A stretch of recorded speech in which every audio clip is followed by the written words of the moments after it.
Genta itu hanya sekali dibunyikan dan itu pun terlalu banyak. Desa Sung Tirta berdiri tenang di kaki bukit, jauh dari hiruk-pikuk kota. Sebuah desa yang seolah terkurung waktu, dengan rumah-rumah kayu tua yang beratap ijuk dan jalan tanah yang masih mengeringkan lumpur selepas hujan. Tak banyak yang datang, dan tak banyak pula yang pergi. Kehidupan di sana mengalir seperti air sungai kecil yang mengelilinginya. Sunyi, perlahan, dan tak banyak berubah. Namun, ada satu hal yang tak pernah dibicarakan terang-terangan di sana. Sebuah kuil tua yang berdiri di tengah hutan pinus di ujung desa. Orang menyebutnya kuil Genta Senyap. Bangunannya telah mulai ditelan lumut dan akar pohon, tapi tetap berdiri kokoh, seakan menantang waktu itu sendiri. Di dalamnya tergantung sebuah genta kuningan besar, yang konon katanya terakhir dibunyikan 50 tahun lalu. Tokoh utama kita adalah Arga, seorang pemuda berusia 23 tahun, yang baru kembali dari kota setelah bertahun-tahun merantau. Ibunya sakit keras, dan ayahnya telah tiada. Arga, yang tak percaya lagi pada mitos dan tahayul desa, datang dengan niat baik, ingin membuka warung kecil dan hidup sederhana sambil merawat ibunya. Namun, sejak kedatangannya, banyak orang desa menatapnya dengan mata penuh kecemasan. Ada yang menyambut, tapi tak sedikit pula yang menghindar. Terlebih setelah Arga berkata, "Kenapa kuil itu tak ada yang jaga?" Genta itu, indah sekali bentuknya, seperti belum pernah disentuh selama ratusan tahun. Dua warga yang mendengar langsung terdiam. Bibir mereka gemetar seolah ingin memperingatkan, tapi tak sanggup berkata apa-apa. Hanya satu yang berani membuka suara, Mbah Kirna, seorang perempuan tua yang matanya selalu tampak sembab seperti habis menangis. "Nak Arga, jangan pernah sebut-sebut soal genta itu. Kalau kau sayang ibumu, jangan pernah dekati kuil itu." Arga hanya tertawa kecil. "Mbah, ini zaman sekarang, bukan cerita wayang." Mbah Kirna menatap tajam, suaranya bergetar. "Dulu, waktu genta itu dibunyikan terakhir kali, adik saya, menantuku, dan dua warga lainnya mati. Tapi mereka tidak sekadar mati. Mereka tertawa sampai paru-parunya pecah, sampai darah keluar dari mata dan telinga. Dan tidak ada yang bisa menghentikan tawa mereka. Tidak satu pun." Mata Arga membelalak. Tapi ia masih mengira itu hanya cerita untuk menakut-nakuti. Yang tidak ia tahu adalah, angin di malam itu mulai berubah. Dan di balik bayang-bayang pinus, seseorang berjalan menuju kuil, dengan tangan gemetar, dan niat yang tak seorang pun bisa hentikan. Malam itu dingin menusuk. Kabut turun lebih cepat dari biasanya, menutup jalanan desa seperti jari-jari samar yang merayap di tanah. Arga menyalakan pelita minyak dan duduk di beranda, menatap hutan pinus dari kejauhan. Ibunya masih batuk di dalam, makin parah dari hari ke hari. Arga merasa bersalah telah meninggalkannya terlalu lama. Tapi rasa bersalah itu tak lebih kuat dari rasa penasaran yang kini menggerogoti pikirannya. Kenapa orang-orang begitu takut pada genta itu? Pikirnya, apa benar hanya karena cerita lama? Pagi tadi, ia sempat bertemu Pak Bayu, kepala dusun yang selalu tampak dingin dan penuh rahasia. Saat Arga bertanya tentang sejarah kuil, Pak Bayu hanya menjawab, "Itu bukan kuil lagi, itu kuburan. Genta itu bukan untuk didengar manusia. Kalau kau mau hidup lama, jangan ajak ia bicara." Kata-kata itu terdengar aneh, tapi justru menyalakan rasa ingin tahu di hati Arga. Malam semakin larut. Dari kejauhan, samar-samar terdengar suara denting kecil. "Tang, tang." Arga berdiri, matanya mencari sumber suara. Awalnya ia mengira hanya ilusi, tapi kemudian suara itu terdengar lagi, pelan, seperti genta kecil yang dipukul perlahan. Tapi, tak ada yang memukulnya. Tak sadar, ia melangkah menuju jalan setapak menuju hutan. Kabut kian tebal, dingin menusuk sampai ke tulang. Daun-daun kering yang diinjaknya seolah menjerit kecil setiap kali ia melangkah. Lalu, di tengah kabut, Arga melihat siluet seseorang. Sosoknya kurus, membungkuk, berdiri diam di depan gerbang kuil yang telah tertutup lumut dan tali penanda larangan masuk. Orang itu sedang berdiri tepat di bawah genta. Dan sebelum Arga sempat berteriak, genta itu berdentang. Gon! Suara itu mengguncang udara malam. Awan seolah terbelah. Burung-burung berhamburan dari pohon. Arga berlari ke depan kuil, tapi sosok tadi sudah tidak ada. Ia hanya menemukan tanah yang basah dan bekas jejak kaki yang mengarah kembali ke desa. Keesokan paginya, jeritan terdengar dari rumah Bunarti, tetangga dekat rumah Arga.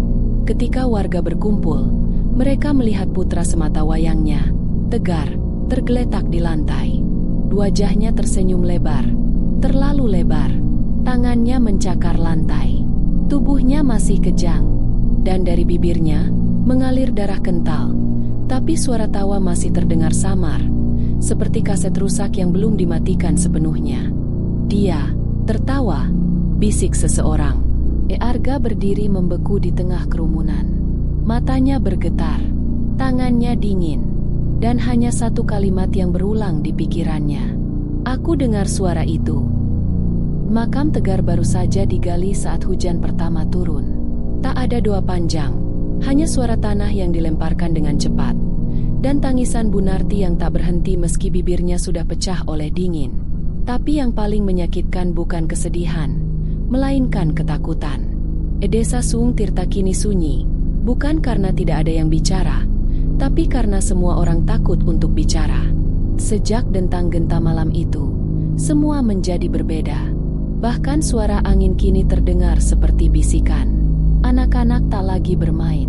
Ibu-ibu berhenti menjemur pakaian di luar. Dan di setiap rumah, gorden ditutup rapat-rapat sebelum senja. Arga merasa dadanya sesak. Dia mencoba menenangkan diri, mengatakan pada dirinya bahwa itu hanya kebetulan, bahwa Tegar memang punya penyakit jantung, bahwa suara tawa di tubuhnya hanyalah halusinasi para warga yang trauma. Tapi semua logika itu runtuh ketika ia menemukan sebuah catatan tua di kamar mendiang ayahnya. 13 November 1974 genta berbunyi. Pak Dharma tewas tertawa di sawah. 29 Juli 1981 genta berbunyi. Embok Ratri menghilang, ditemukan mati tertawa di bawah sumur. 7 Januari 1992 genta berbunyi. Kakakku tak bisa berhenti tertawa. Matanya pecah. Halaman terakhir tidak tertulis tanggal, hanya satu kalimat dengan tinta yang lebih baru. Genta hanya bersuara jika ada yang memintanya, tapi yang dimintanya adalah jiwa. Arga menggenggam kertas itu erat, tangannya gemetar. Ia sadar sekarang, ayahnya tahu, dan lebih dari itu, ayahnya pernah melihat semua ini. Di malam ketiga setelah kematian Tegar, Arga memutuskan kembali ke kuil. Ia tidak memberitahu siapapun, bahkan ibunya. Ia hanya membawa senter dan buku catatan tua itu. Kabut malam mulai turun seperti biasa, tapi kini terasa lebih tebal, lebih berat. Saat ia memasuki kuil, ada aroma aneh di udara. Bukan hanya bau tanah lembab atau kayu lapuk, tapi bau dupa. Padahal tak ada yang datang untuk berdoa. Dan di altar kuil, ia melihatnya. Lilin menyala. Seseorang telah datang. Arga mendekat dan menemukan sebuah persembahan kecil. Bunga kenanga, dupa menyala, dan secari kertas bertuliskan nama. Ia mengambilnya perlahan. Bu Sarti, pemilik warung sebelah balai desa. Napas Arga tercekat. Seseorang mengajukan nama. Seseorang mengaktifkan kutukan itu. Seseorang menggunakan genta untuk membunuh. Dan di saat itulah, dari arah luar kuil, dentang kembali terdengar. Gong! Dentang genta masih menggema ketika Arga berlari menuruni tangga kuil. Napasnya berat. Tangan kirinya masih menggenggam catatan bertuliskan nama Bu Sarti. Ia tahu, jika legenda itu benar, maka waktu mereka hanya tinggal hitungan jam, atau bahkan menit. Sesampainya di desa, ia langsung menuju warung Bu Sarti yang selalu buka hingga malam. Tapi malam ini, pintunya tertutup. Jendela gelap. Tak ada suara. Arga menggedor pintu, memanggil-manggil nama pemilik warung. Tapi tak ada jawaban. Sampai akhirnya terdengar tawa. Pelan. Tertahan. Seperti seseorang sedang mencoba menyembunyikan tawa yang tak bisa dihentikan. Dari balik jendela yang sedikit terbuka, Arga melihat bayangan seseorang sedang membungkuk di lantai, menggeliat, tertawa dengan mata terbuka lebar. Bu Sarti. Pintu didobrak. Arga berlari masuk dan menemukan tubuh kurus perempuan tua itu menyeringai ke langit-langit. Air mata mengalir di pipinya, tapi bukan karena sedih, melainkan karena tawa yang tak berhenti memaksa keluar. Tangannya mencakar lantai. Darah mengalir dari mulutnya. Ia mencoba berkata sesuatu, tapi yang keluar hanya hihihi, jangan dia hihihi, minta, genta hihihi. Dan tawa itu berakhir dalam hentakan napas terakhir. Dua warga berdatangan, dan seperti sebelumnya, mereka hanya berdiri dalam diam. Ada yang menangis, tapi sebagian besar hanya menunduk, seolah ini adalah hukuman yang sudah mereka kenal. Sudah terlalu sering mereka kubur rasa bersalahnya. Arga tidak bisa diam lagi. Kalian tahu ini bukan kebetulan. Kalian tahu ini ulah seseorang. Siapa yang menaruh nama Bu Sarti di kuil? Siapa yang memainkan genta itu? Pak Bayu, kepala dusun, akhirnya melangkah maju. Sudah cukup, Arga. Kau tak seharusnya ikut campur. Ini bukan urusanmu. Bukan urusanku? Ini desaku. Ini rumah ibuku. Ini rumahku. Pak Bayu mendekat, menatap Arga lurus. Justru karena ini rumahmu, kamu harus tahu bahwa kadang, untuk menjaga desa tetap hidup, beberapa nama harus dikorbankan. Arga terdiam. Kata-kata itu terdengar seperti pengakuan, tapi belum sempat ia membalas. Mbah Kirna tiba-tiba jatuh pingsan di tengah kerumunan. Wajahnya pucat, dan di tangan kirinya tergenggam kertas lusuh bertuliskan nama lain. Arga. Malam itu, Arga tidak bisa tidur. Di kamar kecil warisan ayahnya, ia duduk memeluk lutut, menatap kertas lusuh yang sempat terjatuh dari tangan Mbah Kirna. Namanya sendiri, Arga, ditulis dengan tangan gemetar. Ia ingin percaya itu kebetulan, tapi di desa ini, tak ada yang kebetulan. Ibunya sudah tertidur. Batuknya masih terdengar di sela hening malam. Arga menggenggam tangan ibunya sejenak, lalu menatap langit-langit yang berderapelan tiap kali angin menyusup lewat celah papan. Ia tahu, jika tidak bergerak cepat, dirinya lah korban berikutnya.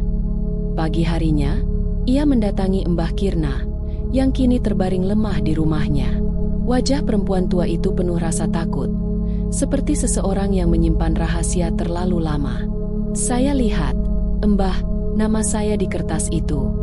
Apa Mbah yang menuliskannya? Mbah Kirna menatap Arga. Matanya merah seperti belum tidur semalaman.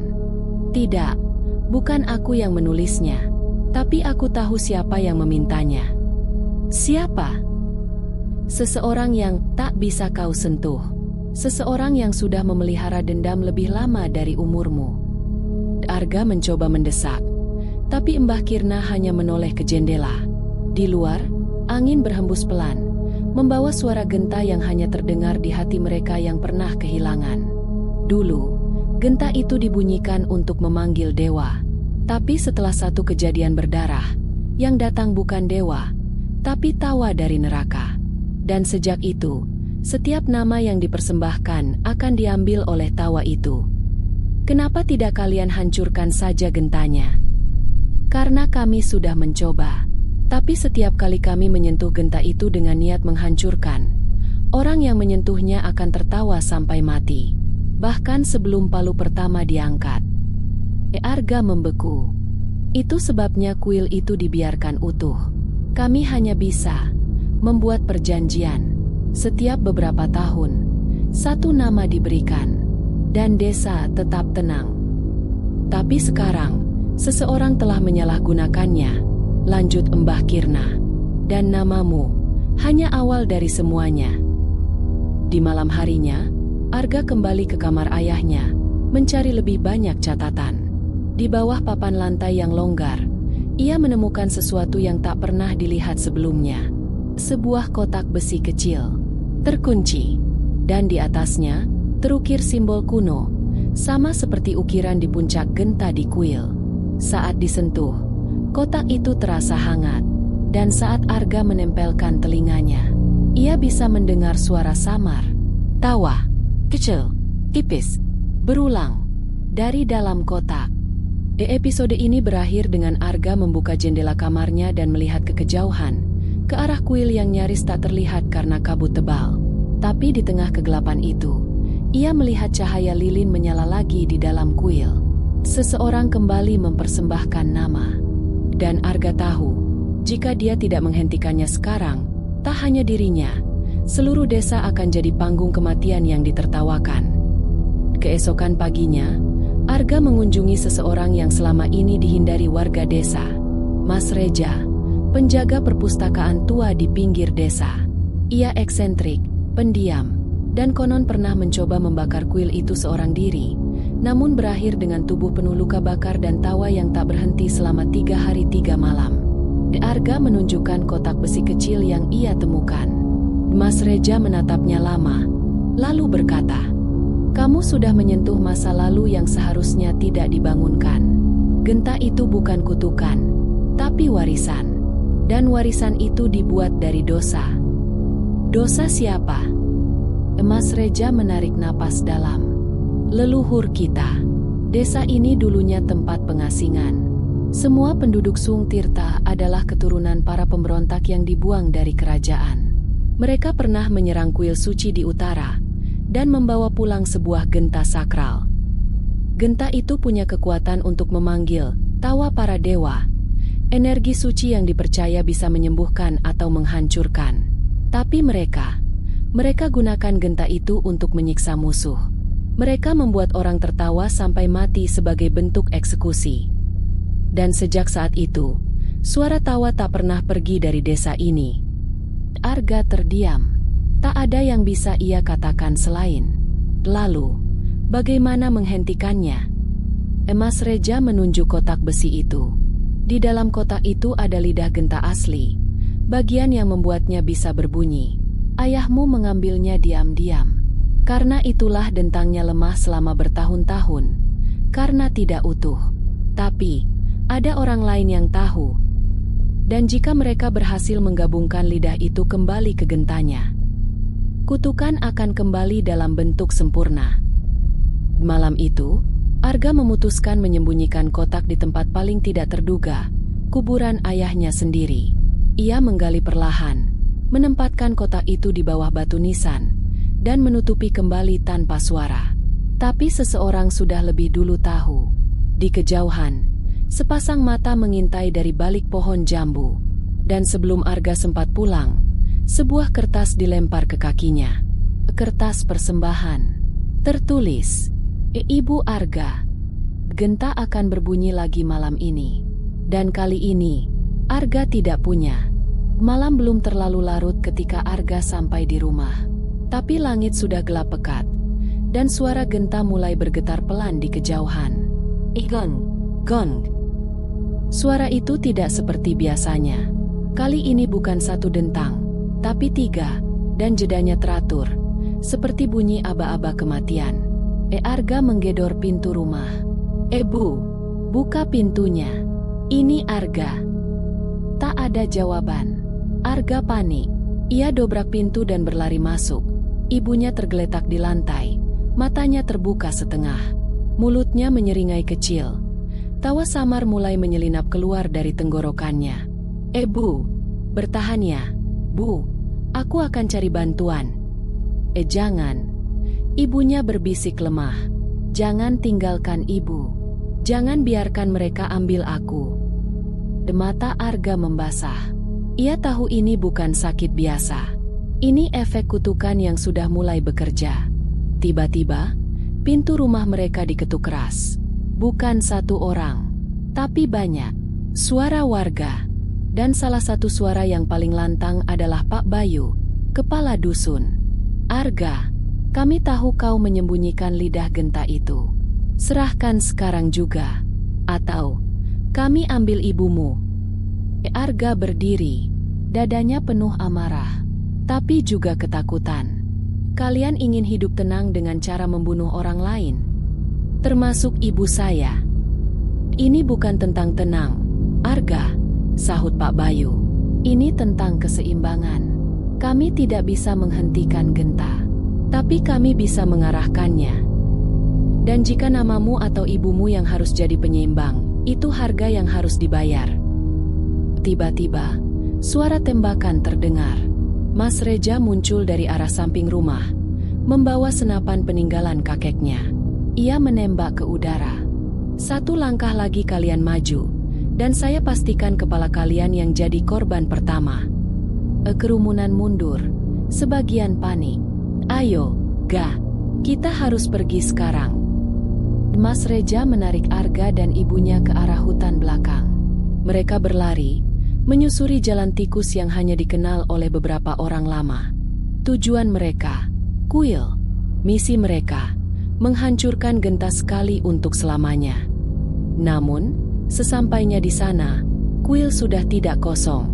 Seseorang sudah berdiri di depan altar, menyalakan lilin, membunyikan Genta.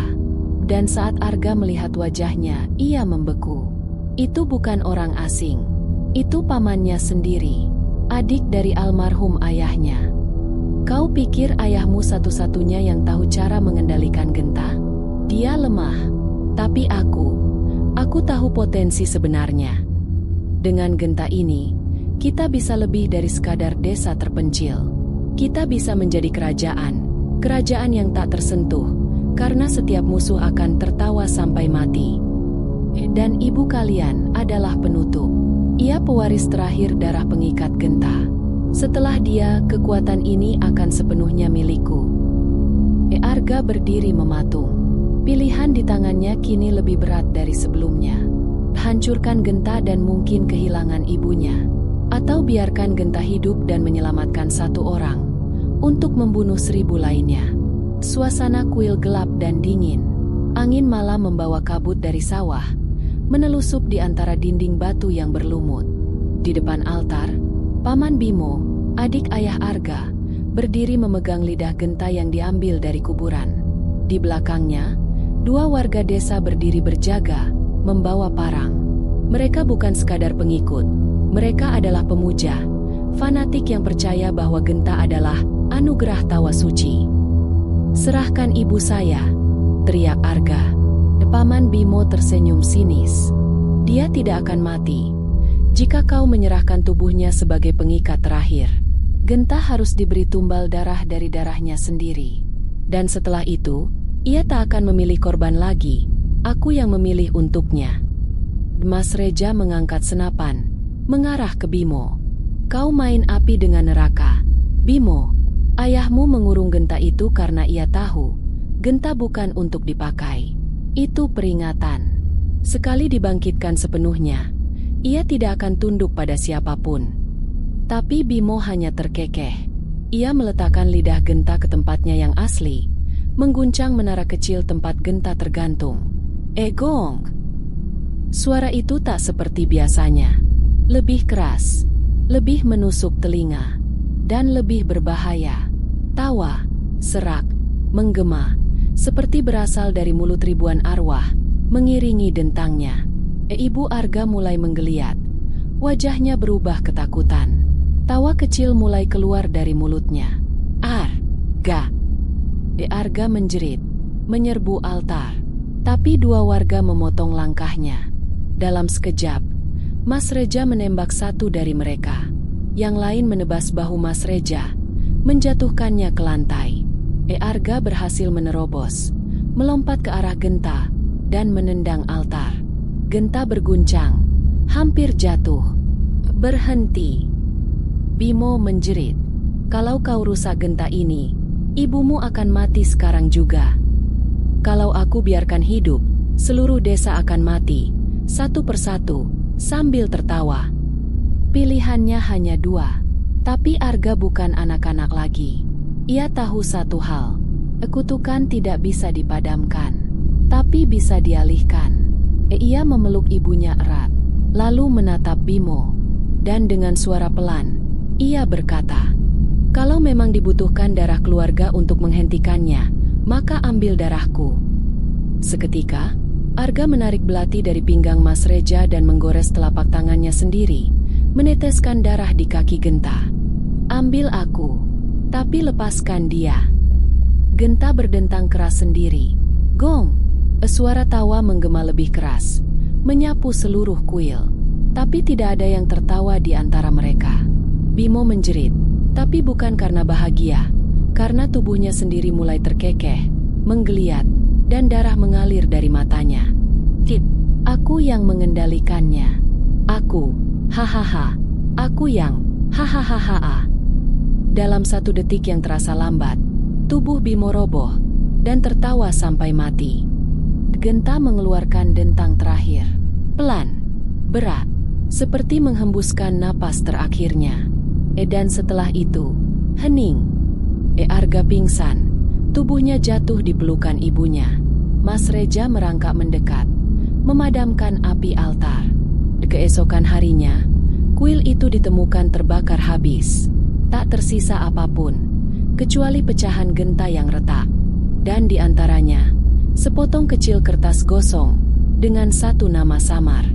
Arga, yang kini tak lagi bermakna tumbal, tapi penyelamat. Sudah 7 hari sejak kuil terbakar. Dan sejak malam itu, desa menjadi sunyi, bukan karena kehilangan, tapi karena ketenangan yang terasa asing. Tak ada lagi dentang Genta, tak ada tawa yang bergaung dari kejauhan, tak ada lagi nama yang berbisik di antara bayangan. Arga masih hidup, tapi tubuhnya belum pulih. Setiap malam, ia masih mendengar tawa samar dalam mimpinya. "Kau masih belum bebas," kata Mas Reja suatu sore saat mereka duduk di serambi rumah. "Kau hanya mengalihkan kutukan itu, tapi jejaknya tetap di darahmu." Arga menunduk. Di tangannya, bekas luka goresan masih ada. Dan anehnya, tak juga sembuh. Apa itu artinya kutukan masih ada di aku? Tidak. Mas Reja memandang jauh ke arah perbukitan.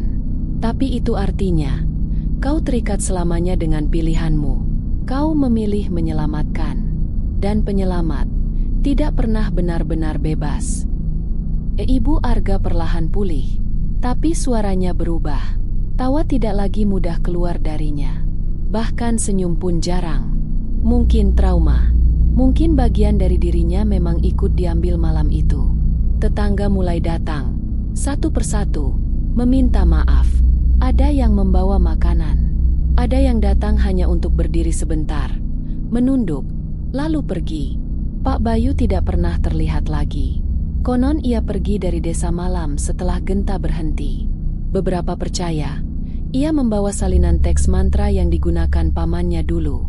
Kutukan itu mungkin belum sepenuhnya musnah, tapi kini tersebar. Di akhir minggu, Arga berdiri di tanah kuil yang kini hanya arang dan abu. Ia menancapkan sebuah papan kayu kecil, bertuliskan, "Di sini, dentang terakhir berbunyi, dan seseorang memilih diam, agar kita bisa hidup." Di bawahnya, hanya 1 nama yang tertulis. Arga, anak dari desa Suung Tirta. Langit senja menguning. Angin membawa sisa wangi dupa yang dulu pernah menguasai tempat ini. Dan untuk pertama kalinya dalam hidupnya, Arga tertawa kecil. Bukan karena kutukan, tapi karena hidup. 3 bulan telah berlalu. Desa Suung Tirta kini hidup dalam ketenangan yang asing. Seperti pagi tanpa ayam berkokok, seperti malam tanpa jangkrik. Tapi bukan berarti semuanya baik-baik saja. Sebagian orang masih takut tertawa keras-keras. Sebagian lainnya masih menyisihkan sesajen di tepi jalan untuk berjaga-jaga. Arga sekarang menghabiskan hari-harinya mengajar anak-anak di balai dusun yang dulu sunyi. Ia bercerita tentang sejarah, tentang mitos, tapi kali ini dengan kebenaran, bukan hanya dongeng untuk menakuti.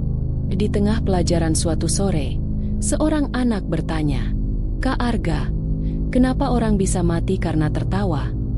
Arga tersenyum, lalu menjawab, "Karena dulu, ada orang-orang yang mempercayai tawa adalah bentuk keadilan.